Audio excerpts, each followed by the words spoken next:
زنا سے پیدا ہونے والے بچے کا نسب کس سے ثابت ہوگا، اس کا باپ کون ہوگا، ڈیٹیل کے ساتھ بتاؤں گا، توجہ کے ساتھ سنیے گا۔ یہ بات پہلے یاد رکھ لیں، اپنی جگہ پر موجود ہے کہ زنا ایک بہت بڑا جرم ہے، اسلام میں ناجائز ہے، حرام ہے، کبیرہ گناہ ہے، اسلام میں اس پر ایک پوری حد اور سزا موجود ہے۔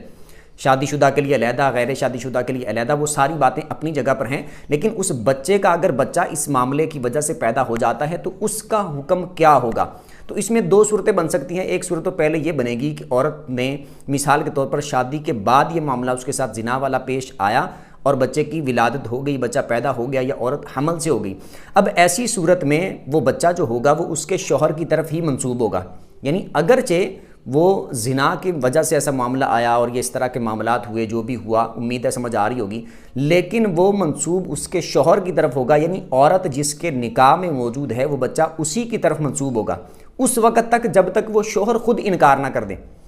کہ مثال کے طور پر شوہر خود انکار کر دیتا ہے کہ یہ بچہ میرا نہیں ہے، تو اب شوہر کی طرف منسوب نہیں ہوگا، لیکن جب تک شوہر خود انکار نہیں کرتا تو وہ بچہ شوہر کی طرف ہی منسوب ہوگا، اس کا باپ اس کا شوہر ہی سمجھا جائے گا جس کی عورت نکاح میں موجود ہے، کیونکہ حدیث پاک موجود ہے، نبی پاک علیہ السلام نے ارشاد فرمایا کہ بچہ اس کے لیے ہے جس کے بستر پر ہو، یعنی عورت جس کے نکاح میں موجود ہے بچہ اس کے لیے ہے،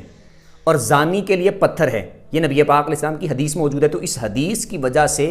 اگرچہ زنا کی وجہ سے ایسا معاملہ ہو گیا تو بچہ اسی کی طرف منسوب ہوگا جس کی عورت نکاح میں موجود ہے، لیکن اگر شوہر خود انکار کر دے، تسلیم نہ کرے، وہ بولے کہ میرا بچہ نہیں ہے، تو اب ایسی صورت میں پھر شوہر کی طرف منسوب نہیں کیا جائے گا، لیکن اس کا ایک پورا طریقہ کار اور پروسیس ہوگا، یعنی لیان والا معاملہ ہوگا۔ لیان کا ایک پورا طریقہ کار ہے، اس پر میں ڈیٹیل کے ساتھ بھی ویڈیو بنا دوں گا، لیکن مختصر اس میں یہ بتا دوں کہ جب شوہر اپنی بیوی کے بارے میں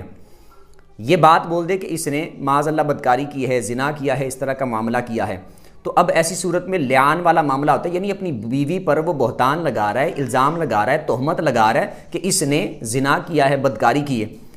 تو اب یہ اس پہ الزام لگا رہا ہے، اگر بچے والا معاملہ بھی ہو کہ بچے کے بارے میں وہ یہ بول دے کہ یہ میرا نہیں ہے، یا عورت حاملہ ہے تو یہ میری وجہ سے نہیں ہے، یا بچہ پیدا ہو گیا ہے تو یہ میرا نہیں ہے، تو مطلب یہ ہے کہ وہ یہی بول رہا ہے نا کہ اس نے زنا کیا ہے، بدکاری کی ہے، یہی اس کے کہنے کا مقصد ہے۔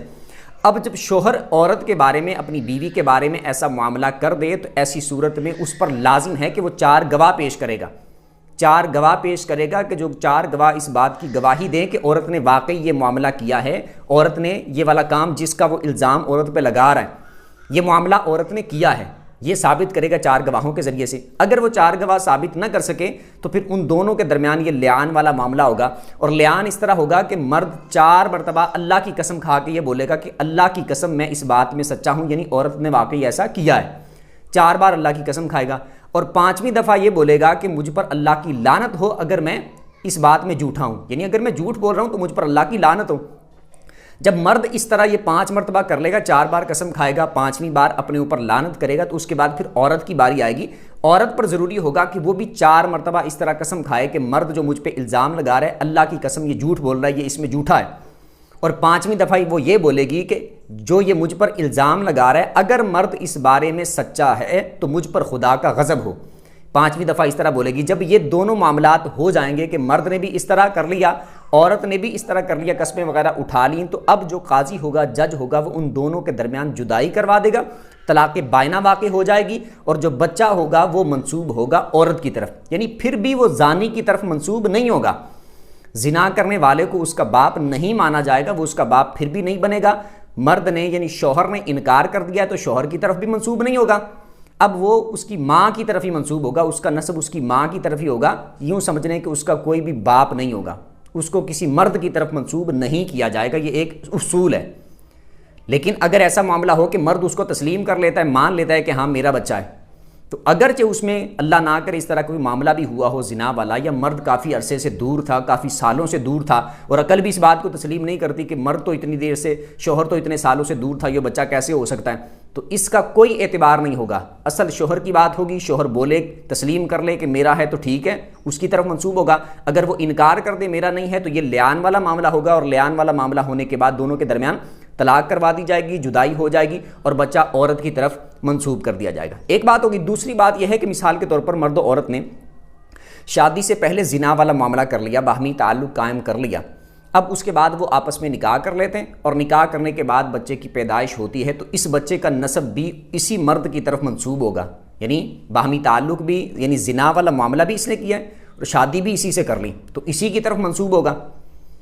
اور یا مثال کے طور پر اس میں یہ ہے کہ 6 مہینے کے بعد اگر بچہ پیدا ہوتا ہے تو اس کی طرف منسوب ہوگا، ایک صورت یہ ہوگی۔ دوسری صورت یہ ہے کہ 6 مہینے سے پہلے بھی پیدا ہو جاتا ہے لیکن مرد زنا والی کوئی بات نہیں کرتا، اس کو تسلیم کر لیتا ہے اور بولتا ہے کہ میں اس کا باپ ہوں، تب بھی اس کا نسب اسی کی طرف منسوب ہوگا۔ اصل بات اس میں مین بات یہ ہے کہ زانی کی طرف کسی صورت بھی، کبھی بھی، کسی بھی صورت بچے کا نسب ثابت نہیں ہوگا، وہ اس کا باپ نہیں بنے گا اگرچہ واقعی طور پر ایسا معاملہ ہوا ہو، کیونکہ نبی پاک علیہ السلام کی حدیث میں موجود ہے کہ زانی کے لیے پتھر ہے، اس سے نسب ثابت نہیں ہوگا، اور شادی شدہ ہے تو اس کے شوہر کی طرف اس کا منسوب ہوگا، بچہ اس کی طرف نسب ثابت ہوگا۔ شوہر انکار کر دے، لیان والا معاملہ ہوگا، پھر ماں کی طرف منسوب ہوگا، نہ زانی کی طرف منسوب ہوگا نہ شوہر کی طرف منسوب ہوگا۔ امید کرتا ہوں اچھے طریقے سے سمجھ آ گئی ہوگی۔ پھر بھی اس میں سے اگر آپ کو کوئی بات سمجھ نہ آئی ہو تو کمنٹ میں آپ اپنا سوال پوچھ سکتے ہیں۔ ویڈیو جس کو اچھی لگی ہو ویڈیو کو لائک کر دیں، چینل کو سبسکرائب کر دیں، بیل آئیکن پر پریس کر دیں تاکہ جو بھی دینی مسائل پر ویڈیو اپلوڈ ہو اس کا نوٹیفیکیشن آپ کو مل جایا کرے۔ اگلی ویڈیو تک کے لیے اجازت دیجیے، اللہ حافظ۔